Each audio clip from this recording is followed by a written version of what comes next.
50 நாளில் கதையே மாற்றுவோம்டா சீரியஸில். இன்னைக்கு நாள் 9. வீடியோ புதுசாக பார்க்குறோம், ஒரு ஃபாலோ பண்ணிக்கோங்க அப்படின்னு எல்லா வீடியோவில் சொல்கிறேன். ஆனால் நீங்கள் பண்ண மாட்டீங்க. நம்ம அக்கௌண்ட்டு 260 ஃபாலோவர்ஸே தாண்ட மாட்டுது. பார்த்து பண்ணி விடுங்கடா பாய்ஸ். இன்னிலேருந்து நம்மளோட ஒர்க் அவுட் ஸ்பிரிட்டு சேஞ்ச் ஆகுது. அது என்ன கதைனா, நம்ம ஒரு நாளைக்கு 2 மசில் குரூப் ட்ரெயின் பண்ணுறோம். ஃபர்ஸ்ட் ஹாஃபில் வெயிட்லாம் சும்மா மஜாவாக பறகுது. ஆனால் செகண்ட் ஹாஃபில் என்னால் அந்த அளவுக்கு இன்டென்சிவாக ட்ரெயின் பண்ண முடியல. அதனால் நான் ஒர்க் அவுட் ஸ்பிரிட்டை ஈவினிங் மார்னிங் சேஞ்ச் பண்ணிட்டேன். கைஸ், என்னால் இதை ஃபாலோ பண்ண முடியுமான்னு தெரியல. காலேஜ் ஓப்பன் பண்ணிட்டோம். அப்புறம் செஸ்ட்டை மட்டும் ட்ரெயின் பண்ணிட்டு வீட்டுக்கு வந்துட்டேன். வீட்டுக்கு வந்து ஒரு குழியில் போட்டாச்சு. அப்புறம் வீட்டில் மீன் வாங்கி வச்சிருந்தாங்க. அதில் ஆயில் எதுவும் ஆட் பண்ணாமல் ஃப்ரை பண்ணி காலை உணவு முடிச்சாச்சு.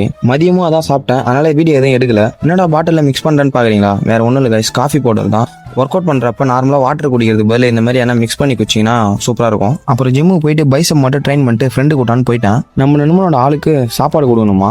நாங்கள் போகிறதுக்கு முன்னாடியே ட்ரெயின் வந்துச்சு. கைஸ், டிடிஆர் வந்துட்டாங்கன்ட்டு நாங்கள் 2 பேர் வந்துட்டோம். ஆனால் அவன் டிடிஆர்லாம் பயப்படாமல் அவங்க ஆள் தான் முக்கியம் ட்ரெயினர் போயிட்டாங்க 2 பேரை விட்டு. அப்புறம் சாப்பாடு கொடுத்துட்டு 5 நிமிஷம் கழிச்சு அவனே வந்தான். அவன் வந்த உடனே நாங்களும் கிளம்பிட்டோம். வர வழியில் முட்டை வாங்கிட்டு வந்து தோசை ஊற்றி நாளை முடிச்சுக்கணும். நாளைக்கு வீடியோவில் பார்ப்போம்டா பாய்ஸ்.